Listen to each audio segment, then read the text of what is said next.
Shalom, shalom, shalom Israël de Dieu, shalom peuple de Dieu, merci Seigneur, merci pour vous, merci pour vos prières, merci vraiment pour cette connexion. Nous espérons vraiment que Dieu va nous bénir ce soir ensemble et que nous allons avancer. Vraiment, on vous souhaite à tous un grand shalom et que la paix et la grâce de Dieu vraiment soient sur vous.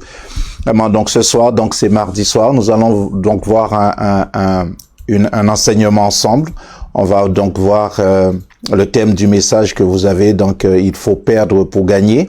Donc c'est vrai que pour les affaires de Dieu, donc on va voir ensemble quelques textes. On restera vraiment sur Marc chapitre 10, on va en grande partie ce soir. Comme je nous ai dit, c'est un enseignement, donc on va voir. Donc dans Matthieu 6, le premier verset que nous avons, donc nul ne peut servir deux maîtres, car ou il haïra l'un et aimera l'autre, ou il s'attachera à l'un et méprisera l'autre. Vous ne pouvez servir Dieu et Mammon. Amen. Donc le choix est là. Donc on peut pas servir donc deux maîtres à la fois. On peut pas faire deux choses. Donc c'est pas évident. C'est pas du tout possible parce que ce qu'il faut, c'est il faut être efficace. Donc on va voir même pour cela. Donc servir Dieu. On pense qu'on peut arriver comme ça et puis rentrer dedans. Non, il va falloir vraiment devenir. Donc c'est un devenir. On va voir donc dans Marc chapitre 10, si nous lisons les versets 13 à 16, Marc 10 versets 13 à 16, on voit que on lui amena des petits enfants afin qu'il les touchât, mais les disciples reprirent ceux qui les amenaient. Jésus, voyant cela, fut indigné et leur dit, « Laissez venir à moi les petits-enfants et ne les empêchez pas, car le royaume de Dieu est pour ceux qui le ressemblent. » Au verset 15, il dit, « Je vous le dis en vérité, quiconque ne recevra pas le royaume de Dieu comme un petit enfant, n'y entrera point. » Puis il les prit dans ses bras et les bénit en leur imposant les mains. Amen. Donc, voyez, donc là, on voit dans ce texte Jésus qui parle de amener vers lui les petits enfants et il dit que le royaume de Dieu est semblable, est comme les petits enfants. Donc, si on ne devient pas un petit enfant, on ne peut pas rentrer, on ne recevra pas le royaume de Dieu. Donc, c'est le verset 15. On va revenir, donc, on va le voir à partir du verset 13. Donc le même texte, on va voir donc pourquoi ce qui se passe, c'est que Jésus, il enseigne par rapport à une situation. Et la situation qui se présente, c'est que on veut empêcher aux petits-enfants de venir vers Jésus. Il saisit cette occasion pour comparer le royaume de Dieu, pour parler du royaume de Dieu. Et en disant cela, il parle de petits-enfants. Bien-aimés, ce qu'il faut savoir, c'est que comme on est là, on ne peut pas comprendre et recevoir les choses de Dieu s'il n'y a pas un changement radical en nous. Vous savez, dans Jean chapitre 3, nous connaissons très bien ce texte où la rencontre avec Nicodème, qui est un homme de loi, donc c'est un docteur de la loi, il enseigne la parole de Dieu et là le Seigneur il est intrigué de voir ce que Jésus est en train de faire et Jésus va lui dire, Nicodème, si tu ne nais de nouveau, tu ne peux voir le royaume de Dieu. Si tu ne nais d'eau et d'esprit, tu ne peux entrer dans le royaume de Dieu. Donc vous voyez, c'est une question de nouvelle naissance. Et dans toujours Jean chapitre 1er, le verset 12, il dit que à ceux qui l'ont reçu et à ceux qui croient en son nom, elle a donné donc la parole, le pouvoir de devenir enfants de Dieu. Donc nous devenons enfants de Dieu. On ne peut pas, il n'y a pas une continuité dans la vie que nous, c'est pas une continuité, c'est une vie nouvelle. Et dans toute vie comme celle que nous avons, nous connaissons, tu es né pour la vie que tu as aujourd'hui, c'est que tu as pris naissance dedans. C'est-à-dire tu es ta personne, ta personnalité, ton caractère, tout cela a été déterminé depuis ton enfance. Et donc voilà, tes parents sont à même à dire, tes frères et sœurs qui te connaissent, qui t'ont vu grandir, ils peuvent déterminer, dire voilà, tu es quelqu'un comme ça, voilà, ton caractère, ta nature, tout ça, c'est développé dans une famille, vous voyez. Et donc on te connaît. On te connaît bien. Et donc, c'est important pour nous quand nous venons au Seigneur. Donc, on devient aussi on devient aussi comme un enfant. C'est-à-dire qu'on peut pas rentrer, c'est pas parce que tu as 80 ans que ça va être un enchaînement. Donc, on continue parce que c'est une vie nouvelle, comme je nous disais. Donc, c'est automatiquement, on reprend à zéro. C'est faire reset. Dis à celui qui est à côté de toi, il faut faire reset. Vous voyez? Donc, c'est important de remettre le compteur à zéro parce que l'ordinateur que nous sommes, la personne que nous sommes, je vous ai déjà dit, nous sommes composé donc de corps, âme et esprit. Donc nous avons déjà des lots passés, des bagages, des choses à nous, déjà ça dépend de notre culture, nos origines, beaucoup de choses qui vont nous empêcher vraiment de rentrer et de connaître vraiment ce Dieu. C'est pour cela que c'est pas que Dieu ne veut pas ou Dieu ne fait pas, mais parce que c'est notre mentalité qui empêche vraiment la gloire de Dieu de se manifester en nous. Donc c'est important pour nous de changer. Mais si tu peux pas te changer toi-même. C'est pour cela, c'est une question de nouvelle naissance. Rappelle, dis à celui qui est à côté de toi, il faut perdre pour gagner. Il faut perdre pour gagner. Pourquoi? Parce que en faisant cela, nous pouvons vraiment, donc, avec la grâce que Dieu nous fait, avancer et vraiment connaître Dieu. Et la vie éternelle, c'est de le connaître, lui, le seul vrai Dieu. Vous voyez, je dis le seul vrai Dieu.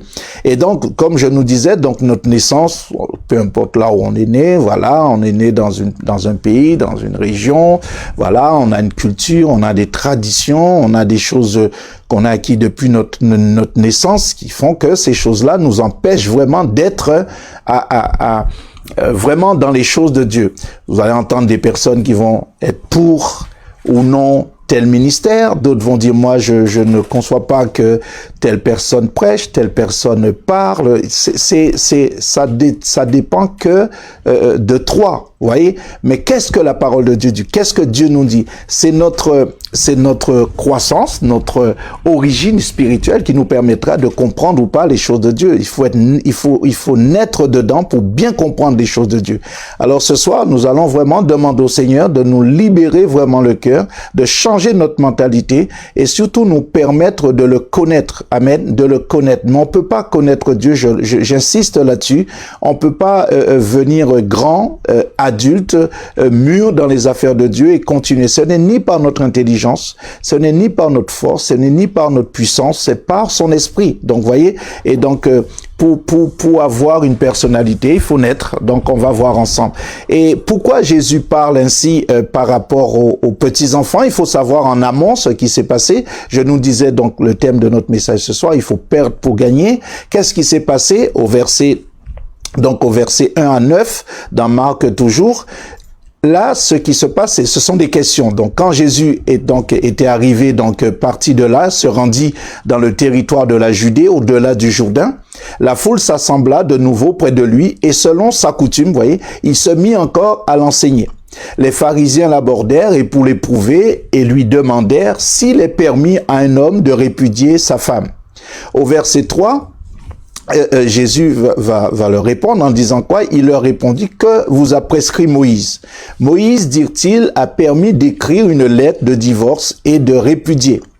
Au verset 5, et Jésus leur dit: c'est à cause de la dureté de votre cœur que Moïse vous a donné ce précepte. Mais au commencement, verset 6, regardez, au commencement de la création, Dieu fit l'homme et la femme. Et bon, c'est pourquoi, l'homme quittera son père et sa mère et s'attachera à sa femme et les deux deviendront une seule chair. Ainsi, ils ne sont plus deux, mais ils sont une seule chair. Et le verset 9, que l'homme donc ne sépare pas ce que Dieu a joint. Vous voyez, donc voilà ce qui s'est passé. Voilà comment les choses ont commencé. Mais nous, on connaît aujourd'hui, rien qu'un exemple, le divorce. Et il faut savoir que le divorce ne fait pas partie de la loi de Dieu. Donc on voit que c'est une lettre que Moïse a prescrit. Donc vous voyez, Moïse a fait ça, a prescrit une lettre, mais en prescrivant cette lettre, cela a eu plus d'impact dans la vie de l'humanité que l'homme quittera son père et sa mère et s'attachera à sa femme. Vous voyez, donc quand on rajoute les choses, quand on fait les choses sans connaissance, comme il est écrit dans la parole, par manque de connaissance mon peuple périt. Donc vous voyez, aujourd'hui c'est devenu comme monnaie courante le divorce, vous voyez. Mais au commencement, c'est que tu t'attaches à ta femme et les deux deviendront une seule chair, vous voyez. Donc si nous n'arrivons pas à connaître cela, on va, même en tant qu'enfant de de Dieu, en tant que chrétien, on peut se permettre de dire, tiens, on est ensemble, on se laisse, on revient, on choisit une autre, vous voyez. Donc ça, c'est parce que nous vivons notre culture, nos origines, notre mentalité, notre façon de vivre, ça fait partie de notre vie. Pourquoi? Parce que Moïse a fait une lettre comme ça, et jusqu'à aujourd'hui. Et pourtant, la loi, il y a eu vraiment la loi qui a été donnée. Donc Dieu a dit que l'homme quittera. Donc vous voyez, c'est toujours plus facile de prendre les paroles humaines que les paroles spirituelles, parce que au départ, nous sommes pas nés spirituellement. Au départ, nous sommes nés charnels. Nous sommes tous nés dans le péché. Donc toutes les choses qui viendront, charnellement, vont être accessibles pour nous. On va les comprendre, on va les arranger, on va les faire. Et c'est pour cela, quand nous devenons chrétiens, nous devenons enfants de Dieu d'abord, c'est une éducation, vous voyez?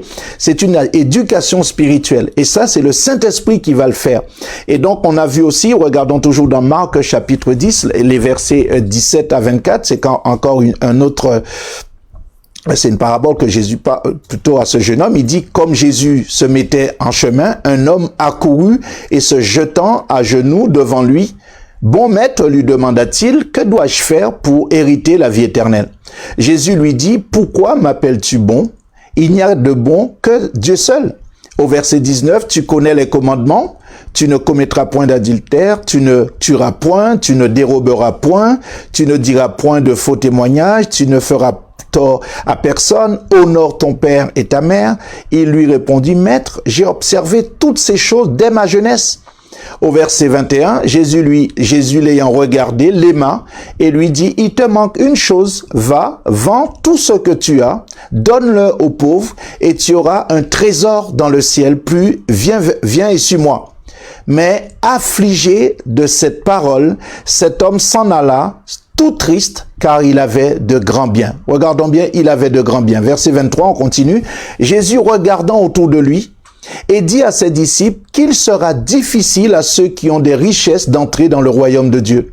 Les disciples furent étonnés de ce que Jésus parlait ainsi, et reprenant, et il leur dit, « Mes enfants », regardons la parole de « mes enfants », il s'adresse à ses apôtres, à ses disciples, mais il leur dit « mes enfants », qu'il est difficile à ceux qui se confient dans les richesses d'entrer dans le royaume de Dieu. Amen. Donc nous allons rester un peu sur ce texte pour voir le verset 24, comment Jésus l'appelle, il dit « mes enfants ». Pourquoi? Parce que les hommes qui sont là avec Jésus, les apôtres qui sont là avec lui, rappelons-nous que ce sont des hommes qui avaient une activité, qui avaient des choses. Prenons l'exemple rien que de Pierre. Pierre, il est pêcheur. Jésus arrive, il voit qu'il pêche, il réparait plutôt sur ses filets. Et puis Jésus va utiliser d'abord sa barque. Ensuite, il va l'inviter à avancer en pleine eau. Et qu'est-ce que lui déclare? Il va rétorquer, Pierre, non, j'ai pêché toute la nuit, j'ai rien pris, mais il reconnaît, il dit, Seigneur, sur ta parole, je vais jeter le filet. Et il a fait ce qu'on appelle une pêche miraculeuse. Et donc, à partir de là, le Seigneur lui dit maintenant, laisse ça et suis-moi. Regardons la situation, il vient de faire une pêche miraculeuse, c'est-à-dire que peut-être que dans sa vie, il avait jamais fait une telle pêche, on ne sait pas, mais là, la Bible nous dit que il en a pris une telle quantité de poissons que les filets, il avait du mal à faire monter ses filets, il était obligé d'appeler à l'aide. Voyez, donc, une fois qu'il a fait cette pêche, Jésus lui demande de laisser tout ça et suis-moi. Et donc, vous savez, pourquoi aujourd'hui je nous parle, il faut perdre pour gagner. Bien aimé, le Seigneur ne vient pas dans notre vie au moment où nous, on pense que oui, c'est le moment. Parfois, on pense que Jésus, il est là, c'est un Dieu des pauvres, un Dieu des riches. Non, le Seigneur, il a dit dans sa parole que il est venu par amour, et c'est l'amour de Dieu. Mais l'amour de Dieu ne se fait pas accompagner des choses terrestres. L'amour de Dieu, c'est que l'Éternel est mon berger, il me conduira dans les verts pâturages, il me donnera, c'est lui qui te donnera ce que ton cœur désire. Amen. Mais tu peux pas venir à lui tout équipé, tout chargé comme ça ne marchera pas. Pourquoi? Parce que quand tu voudras utiliser tes biens, tes choses à toi, ce n'est pas compatible avec la vie du royaume. C'est tout simplement ça. Vous savez, aujourd'hui, nous avons dans tout ce qui est aujourd'hui informatique, dans tout ce que nous avons aujourd'hui, les choses vont tellement vite. Les premiers téléphones que nous avions eus dans les années 80, 90, eh ben on aura du mal à les avoir encore aujourd'hui. C'est pas que on veut pas, mais c'est plus, il y a rien qui s'adapte à ces téléphones. La télévision, l'écran que nous avions eu dans les années 80, 90, même si on voulait, mais ça, il y a rien qui est compatible à cela. Donc, pour être compatible, pour vivre aujourd'hui, nous sommes obligés de nous aligner avec les choses d'aujourd'hui, de se mettre à la page. Même pour le travail, on voit si ça fait des années que tu travailles, tu as aujourd'hui 50 ans, 60 ans, c'est-à-dire que par rapport à tout ce qui se passe comme activité qui est de changement à ton travail, ton responsable, ton patron te paye des formations pour te remettre à niveau, c'est-à-dire pour te mettre à la page. C'est tout simplement ça. Quand nous venons au Seigneur, le Seigneur sait très bien que nous avons une connaissance déjà très bien des choses parce que Dieu nous a donné de l'intelligence, de la sagesse, pas parce qu'on n'est pas enfant de Dieu. Il y a des hommes, on est intelligent, on a la sagesse. Dieu, merci Seigneur, Dieu nous a bien fait. Amen. Mais ce sont des choses terrestres qui ne sont pas compatibles maintenant avec les choses du royaume de Dieu. C'est pour cela que beaucoup d'entre nous, on a cette connaissance, on sait ce que Dieu fait, on sait ce que Dieu a, et on pense que nos demandes, donc ce qu'on a, on va pouvoir le brancher pour recevoir les choses de Dieu. Non, c'est pas compatible. Dis à celui qui est à côté de toi, ce n'est pas compatible avec ceux du royaume. Les prises du royaume ne sont pas les mêmes que les prises de ce royaume terrestre. Les choses du royaume ne sont pas pareilles que les choses de ce royaume-là. Les gens même du royaume ne sont pas pareils que les gens de ce royaume. La mentalité, le langage, tout le comportement, le royaume de Dieu, c'est un monde tout à fait différent. Amen. Donc c'est pour cela que pour ne pas te sentir seul ou mal à l'aise, le Seigneur t'invite à devenir enfant et à perdre, c'est-à-dire à abandonner ce que tu as. Regardons l'exemple de ce jeune homme. Ce jeune homme, qu'est-ce qu'il a? Il a observé. La Bible nous dit, il a observé. Quand on regarde son pédigré, on voit qu'il a tout observé. Et oui, j'ai fait. Oui, c'est bien. Jésus arrive un moment, la Bible nous dit que Jésus l'a aimé. C'est pour nous dire que c'est un jeune homme religieusement, on va dire, il était bon, il était à la page. Mais quand Jésus lui demande une seule chose, juste une seule chose qui te reste à faire, va, verset 21, Jésus l'ayant regardé les mains et lui dit, il te manque une chose, voyez, une seule chose, va, vends tout ce que tu as, donne-le aux pauvres et tu auras un trésor dans le ciel. Puis, viens et suis-moi.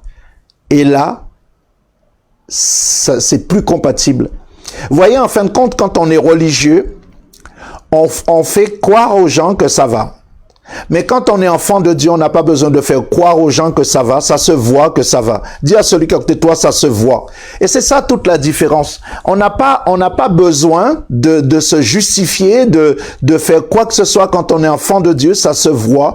Aussi vrai que tu peux reconnaître quelqu'un par rapport à son origine, ça se voit, t'as pas besoin de dire que tu es comme ça se voit, voilà. Dis à celui qui est à côté de toi, ça se voit. Et en tant qu'enfant de Dieu, nous devons arriver à ce point-là qu'on n'a pas à nous justifier ni à dire aux gens ce que nous sommes, mais que notre vie témoigne ce que nous sommes. Amen. Et donc c'est ça. Et ce jeune homme, en fin de compte, verset 22, on nous dit que cette parole, affligé de cette parole, cet homme s'en alla tout triste. Regardons bien, il s'en alla tout triste parce qu'il se dit, mais comme on le dit souvent, on sait ce qu'on perd, on ne sait pas ce qu'on retrouve. Je peux le comprendre. Mais c'est pas justifié ce qu'il est en train de faire. C'est-à-dire que le religieux, c'est celui qui peut en même temps avoir sa propre vie et vouloir vivre la vie de Dieu. Et c'est pour cela que souvent on a l'impression que Dieu nous aime pas ou bien Dieu, il y a du favoritisme. Non, c'est à froid. C'est pour cela que regarde un enfant de Dieu vivre et tu en voyant sa vie, c'est pas la peine d'être jaloux, c'est demande au Seigneur que tu fasses autant parce qu'il est au bénéfice de tout ce que le royaume possède. Regardons aujourd'hui, nous sommes sur terre nous sommes en France, eh ben, mon ami, si demain tu pars, tu vois quelqu'un dans une voiture, tu vas pas te mettre à regarder la personne comme si tu vois ça pour la première fois. Nous sommes en 2020 quand même. Amen. Donc il y a des choses que c'est normal, on ne fait plus attention parce que ça fait partie de notre univers. Amen. Mais sous le plan spirituel, il faut qu'on arrive à ça. Il y a des choses du royaume que nous devons faire en sorte que ces choses-là se manifestent sur cette terre. Pourquoi? De façon que le royaume de Dieu s'approche de beaucoup. Pourquoi le Seigneur va nous dire que vous êtes la lumière du monde, vous êtes le sel de la terre? C'est pas question de lumière physique ni question de sel physique. C'est une question que ma vie éclaire et ma vie donne envie. C'est ça que le Seigneur veut. Mais il faut pas, tu es enfant de Dieu, dès qu'on te demande de tes nouvelles, c'est comme si le monde te tombe sur la tête, tu pleurniches tout le temps, t'as que des problèmes. Dès que tu vois quelque chose, c'est la misère, comme j'entends souvent. Donc cela veut dire que c'est pas ça dans le royaume. Les gens ont besoin de savoir autre chose. Et ça, c'est par le moyen de la foi. Amen. Hébreu nous dit que la foi est une ferme assurance des choses qu'on espère, une démonstration des choses qu'on ne voit pas. Donc il faut perdre pour gagner. Quoi qu'il arrive, quand nous voulons gagner quelque chose, nous savons, Hébreu 11 verset 1er, vous l'avez sur l'écran, merci, la technique. Donc on voit que c'est important pour nous. Bien aimés, aujourd'hui, on voit bien, ça dépend qui tu es, comment tu es physiquement. Si tu vois que tu as des échecs dans ta vie sentimentale et que tu auras sans doute un coach qui va te soigner vestimentairement, physiquement, qui va te redonner un sens. On voit ça souvent dans des émissions où les gens sont transformés et là, tout de suite, on les reconnaît plus. Pourquoi? Parce que c'est pas que la personne est mauvaise, mais c'est que son entourage, ses problèmes, ses difficultés, on va parler ça, sa richesse personnelle a fait de cette personne ce qu'elle est. Mais permettez-moi de nous dire ce soir, cette richesse-là, c'est pas compatible au royaume de Dieu. Pour toi, ce sont des qualités, mais Dieu n'en veut pas. Tu vas dire, oui, c'est mon caractère, oui, je suis comme ça, oui, je suis jaloux, c'est pas grave. Tu vas même trouver des versets dans la Bible, oui aussi, Dieu est jaloux, mais c'est pas la même jalousie. C'est pour ça qu'il faut faire très attention. Oui, je me suis mis en colère, mais Dieu aussi s'est mis en colère. On va prendre des choses pour arranger notre situation, mais la colère de Dieu n'est pas compatible avec la colère des hommes. L'amour aussi est ici-bas. N'est-ce pas? On connaît l'amour ici-bas. Et est-ce que c'est compatible avec l'amour céleste? Non. On voit bien que les mots se ressemblent, mais l'action, la vie n'est pas pareille.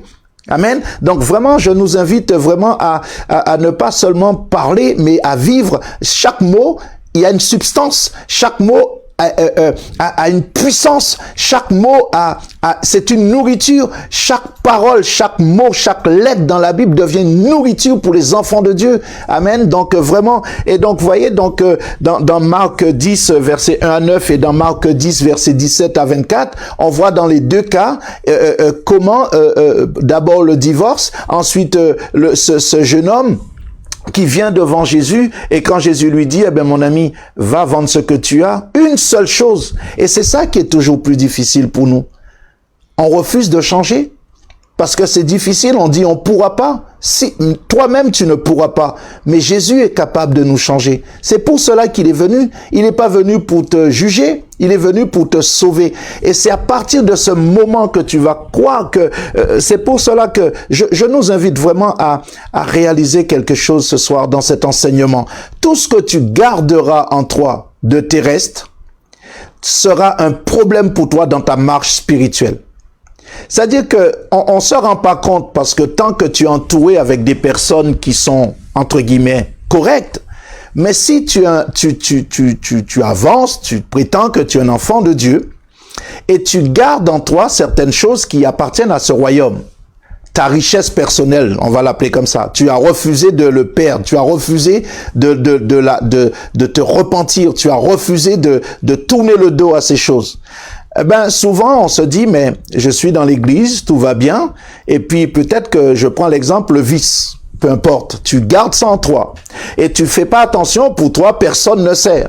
Le pasteur n'a rien vu. Eh ben, gloire à Dieu. C'est Dieu qui voit. Mais à partir de ce moment-là, qu'est-ce qui va se passer? C'est que quelqu'un qui va venir dans l'église avec cet esprit-là, il a donc sa richesse.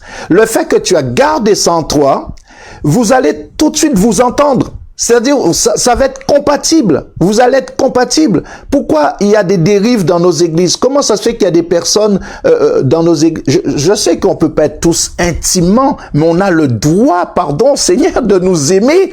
Amen. Dis à celui qui est à côté de toi, tu dois m'aimer, je dois t'aimer. Dis-lui, c'est un devoir. C'est la Bible qui nous enseigne. Mais comment on peut aimer une partie? On est toujours entre nous, des réseaux, des petits groupes. Ça, c'est la division.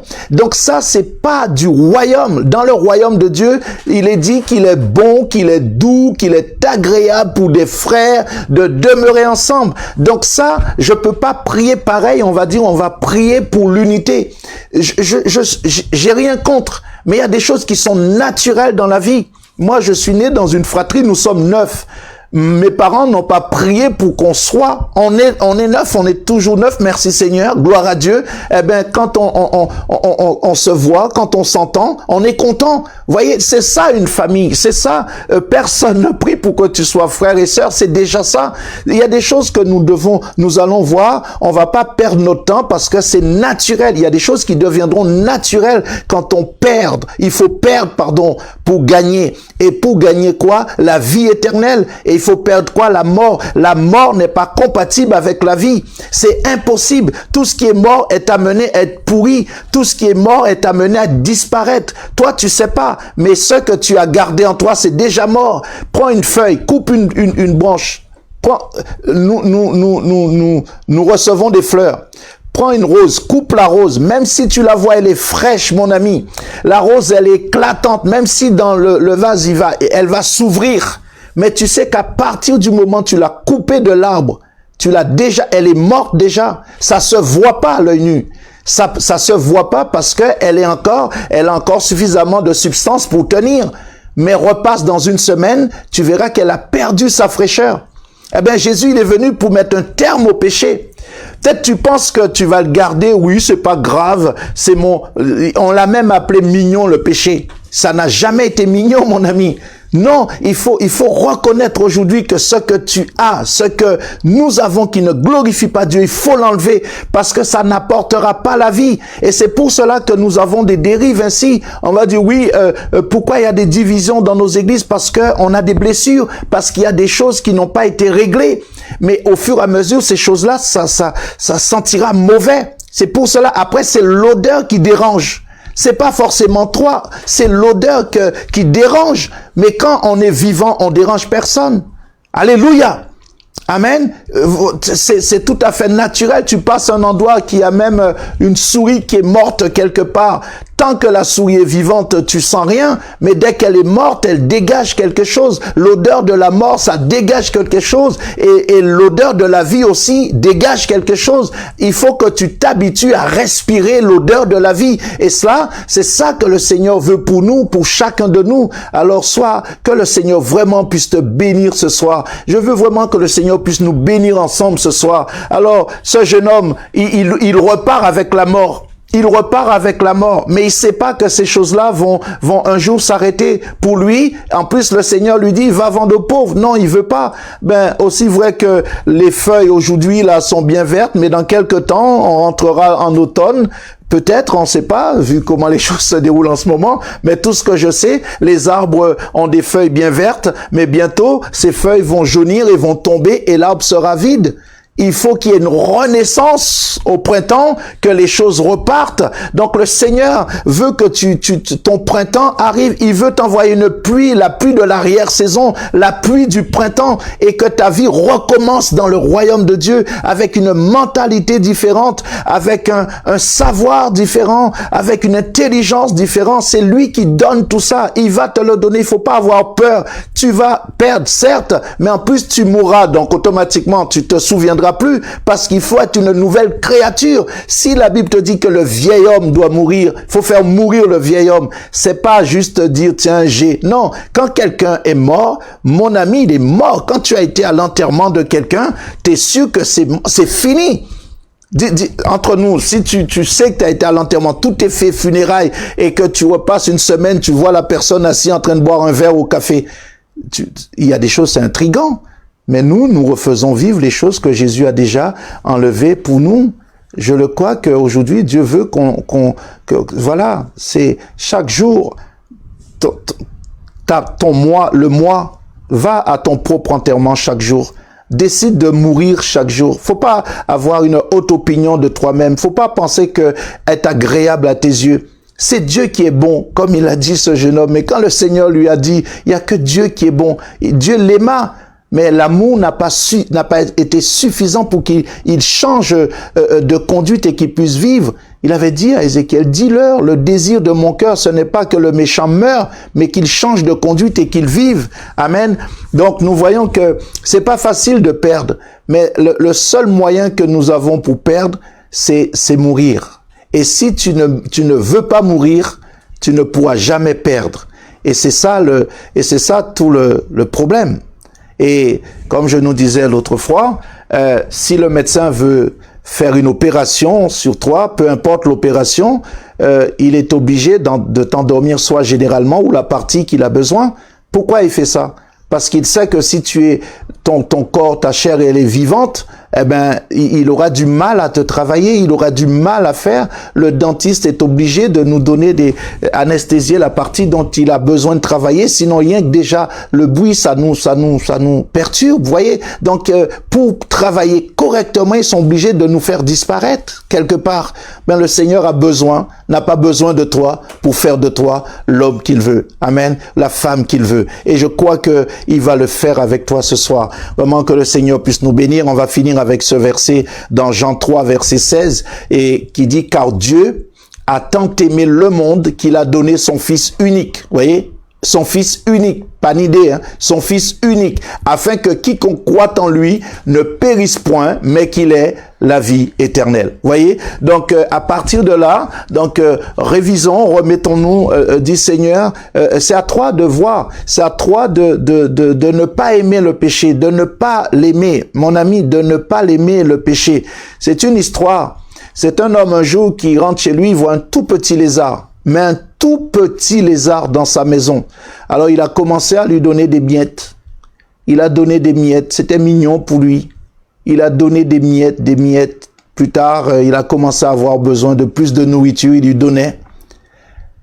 Et quelque temps après, il rentre à la maison, il voit, c'est un grand dragon qui est là. Et là, ce n'est plus pareil. Il ne pouvait plus rentrer parce que l'animal cherche à le dévorer lui. Vous voyez, on ne joue pas avec le péché. Peut-être qu'aujourd'hui, tu as la possibilité de t'en débarrasser, tu penses que tu es fort. Mais non, il fait des dégâts énormes. Débarrasse-toi de lui. Déclare-le au Seigneur. C'est tout ce que le Seigneur attend. Que tu puisses lui avouer et lui va te délivrer.